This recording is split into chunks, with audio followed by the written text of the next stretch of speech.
Hi, my name is Chris, and I am the Paranormal Preservationist. My background is in historic preservation, and I'm a paranormal researcher.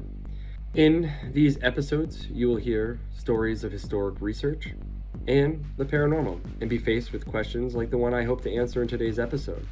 What role do paranormal researchers have in keeping historic narratives alive, and more importantly, factual? Before we start episode 2, I want to warn you that this episode will detail a gruesome murder that took place in the early 20th century. Now, episode 2 is an episode that I wanted to publish because I think it helps us discuss a question that has been bothering me. Or perhaps at least it's been rattling around in my chaotic brain for a while. That is, should every paranormal group have a trained historian on their team whose mission it is to develop an accurate narrative for each location visited? Now, episode 2 starts back in the early days of Rise Up Paranormal, the team that I was a founding member of and have been part of for about 20 years now. Those early days were filled with letter writing campaigns, mission statements, investigations of the same basement over and over and over again, and of course, historic research. Our research, for the most part, dealt with trying to find local accounts of the paranormal, or the odd. One such account did happen to fall upon our table that occurred in the mid to late 1970s. Episode 2. A brush fire was reported in a wooded area of a small town in Rhode Island, Tiverton. It seemed like a routine woodland fire. The firefighters arrived at the location knowing that they had to trek into the woods for a considerable distance to reach the blaze. So they loaded up their gear and headed out. When they reached the fire, they noticed a large stream that was very well known to locals. But today, something was different. Besides the fire, as smoke drifted across the stream, they could see something that appeared to be glowing within it.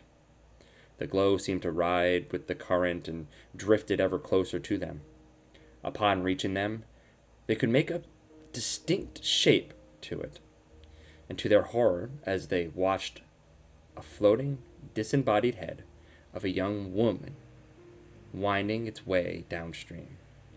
Summoning whatever courage they had, they extinguished the fire and double-timed it back to the safety of their truck, where they shared a tale many would not believe. This, of course, got us thinking. What was going on here? Who was this? So, over 30 years later, in that same location, we went to investigate this and other eyewitness claims that spirits, perhaps some remaining from the Revolutionary War era, still populated that area. It was a huge night for us, a bug-filled night, and as anyone knows who tried an EVP session outside, filled with cricket noises. However, during a digital recording session, I asked, "Are you scared?" And I was trying to get if whoever was left was scared of the environment, scared of being there. And later, not at the moment, when we listened back at the sound, at the recording, we got a young female, or at least what we thought was a young female, saying, "You got it," on the recorder. Scared. Do you know? I do have to say, after investigating over 100 locations, this EVP still gets me to this day. Mainly because I know it was just me and the other investigator, Dave, there in the middle of a revolutionary readout at 1 or 2 a.m. in the morning. Researching the site really didn't bring up any connections that I could link to this EVP, and I'm sorry to say this case sat for a while incomplete. It wasn't until I learned of an encounter nearby to this location of a lady in white walking on the road, Highland Road, This got my researcher side thinking, should I expand my search? And sure enough, after expanding my search, I found a true life horror story from 1909 that might lend some answers. See, if you were able to go back to Fall River, yes, the site of the Borden family murders, to October 8th, 1909, 11 years after the Borden tragedy, and go not too far from where the murders happened, you would meet a 19-year-old woman named Amelia St. Jean. You may see her approach a friend, Wilford Tybalt, who was an employee in Fall River, Mass. As a chauffeur, a city with a history of unusual death. She told him she had a problem and needed immediate medical help. She claimed to be 6 to 8 weeks pregnant and no longer wanted to keep the child. After hearing her out, Wilford sent a letter to Frank Hill, a local doctor on Bedford Street, explaining he was seeking his assistance for a little girl he knew.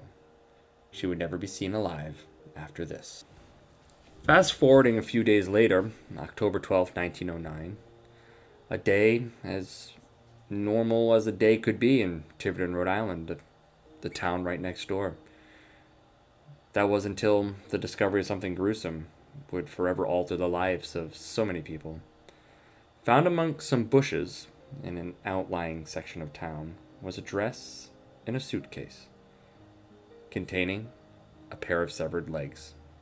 They belonged to a woman, and the only fact the authorities could initially glean from inspection was this act was not done by experienced hands, and a large calloused area on the bottom of her foot indicated that she was accustomed to walking or to standing, signifying this was a woman who did not live an idle or entitled life.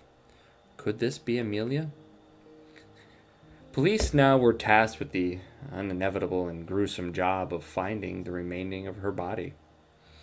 They naturally began their search from the spot of the initial discovery, and it wasn't long before they found the top of a case that held the limbs 100 yards away. On the lid was the inscription, Frank Hill, Pleasant Street.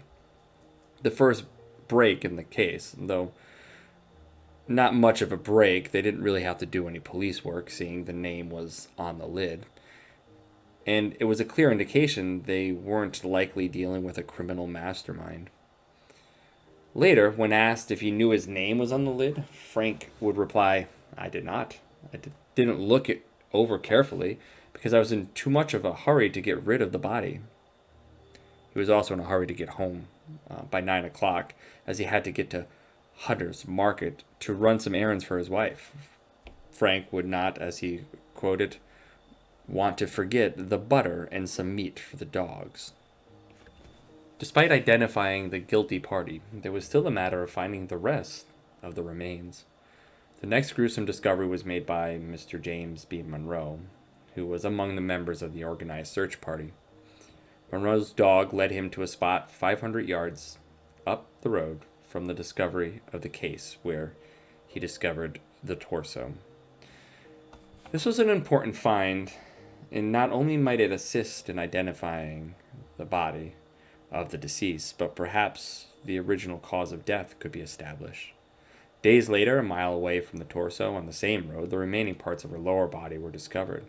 Fortunately, this time not by police officers or the search party, but 4 young boys who found her 2 arms and her right leg 20 feet from the road behind the stone wall.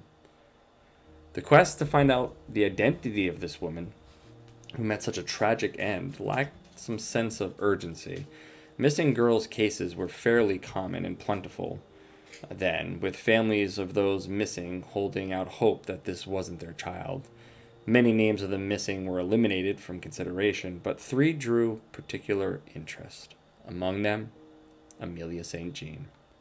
They still could not identify the girl as Amelia because the description gave to the police of Amelia included her having 3 prominent gold teeth in her front of her mouth, a birthmark on the side of her forehead, and another on the left side of her neck. Yet all these possible distinguishing marks were on her head, which has not been found.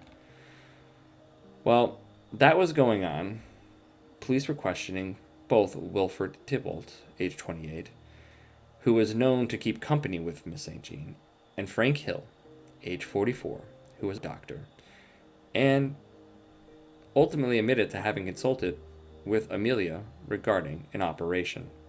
They both pled not guilty and were held without bail. The questioning and investigation continued for almost a month before Hill finally broke and changed his plea to guilty. And he began to talk, first describing what happened. How, at first, he refused to help her and sent her away, only to have her to return with something to handle her situation herself. Hill said he tried to stop her, but she pressed on and eventually passed out. At this time, he claimed he tried to unsuccessfully revive her for over 2 hours. Then, as he's quoted, grabbing a knife I had in the store, I amputated the right leg. Then the fact dawned on me that I had made a terrible mistake. I realized, however, having gone so far, there was nothing left for me to do but to continue the mad work I had undertaken if I was to dispose of the body. I didn't stop until the dismemberment was complete. I placed all the several portions, with the exception of the head, in a telescope bag and a box. Oh yes, I used Stafford Road all night. Then I turned down at Bliss Four Corners, along Fish Road, and down some road onto South Main Street, past the Tiverton Saloons. I carried everything. I went into the bushes, and I thought I was hiding them well. He finally tells police where to find the head, and that he had kept it at his shop for at least a day after he dumped the rest of the remains. He's quoted as saying, "Well, I suppose that the first time I made up my mind as to what to do with it was when I started out the shop with the head under my arms. Then I said to myself, what shall I do with it?" He spoke on how he decided to drop it on Robinson Street because he was familiar with it, and that he walked all the way with the head for about 3 miles. He had it wrapped in a skirt in newspaper. Then he got to this particular spot and he tossed everything into the bushes except for the paper. He returned home and tossed that into the bushes on Highland Ave. He ended his interview that day by recounting how he felt after completing his actions and being released by the police after his first interview. Felt like a child with his first toy. In the end, Hill is indicted for manslaughter. He is sentenced to a term of imprisonment for not more than 10 years, nor less than 7, with 1 day solitary confinement, and the remainder of his sentence at hard labor at the state prison in Charleston, Mass. The final recorded words of Hill, after being warned to be on his best behavior, were, "You bet I will." By 1920, he returned to Fall River, living with his wife and daughter Lucy, painting houses. A return to the city in which he mutilated and disposed of a body of a young woman. He eventually died in Massachusetts in 1941 and otherwise lived a relatively obscure life. The location of the murder was on Bedford Street, changed hands, and housed a new business that sold condensed milk. Didn't take long for the story of Amelia St. Jean to be forgotten. Or has it? Could her spirit still be wandering the streets and locations searching for her body parts that made her less than whole, that were carelessly and desperately hidden throughout a small town? Is the real ending of this story one of a lost soul looking to reconcile a tragic and traumatic death and reunite with her own last memories with her entire self? We had since tried to contact her, but not been able to get any more evidence. Which brings me back to my question of having a trained researcher.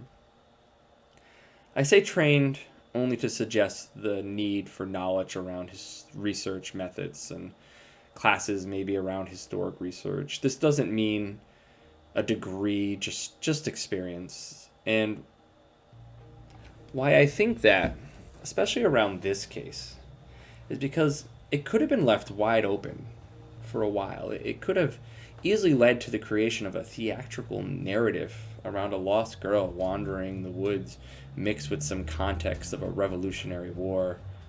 I'm not saying I solved who this woman was or who this lady might have been using the small amount of evidence that I was able to find. I don't want to really create a narrative about a woman's head or a woman's voice, but that's what I had to go on. You know, a woman's head, a woman's voice, women wandering the street. And just through that small thread of evidence and narrative, I was able to retell and rediscover a lost narrative that many people have forgotten about. In fact, I don't really know anyone who remembers this story or retells it. It may be connected because not far from that floating head was the scene where one part of her body was found. So yes, I believe there needs to be a more focus on both ends of an investigation to uncover the history of a location and perhaps even the surrounding area to help, if anything, brings some lost narrative alive. I think we shouldn't be happy with the narratives we create based solely on paranormal evidence that was gathered and interpreted by members of our team who don't even know the construction date of a location, and many times that first time learning about a location shouldn't be the first time you step into it. The truth of a location is usually more intriguing, and when you are able to make connections, like in this case, that align with the paranormal, it only means so much more. It only gives you more validation when the historical facts align with the paranormal evidence. So take your time, do the research, and don't allow the evidence to create your historical narratives.